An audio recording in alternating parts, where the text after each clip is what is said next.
তুমি ওটা লইয়া খালি এটা হাতে লইয়া খালি উড়ি যাবে দুইটা, আর আমি এই দুইটা আগে খাই দিয়ে পরে আমি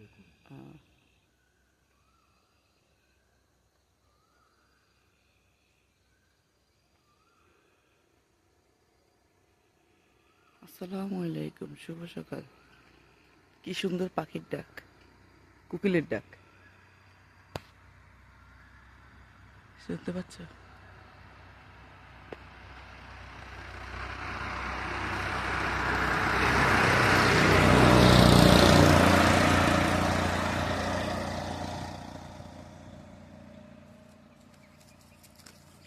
আর না মানে এনে বান্ধিলে তো আবার উড়ে যেত, ধর এমনি বান্ধিলে।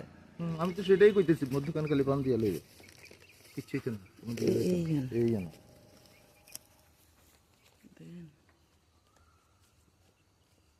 এই জন্য খালি দিয়ে দিবে।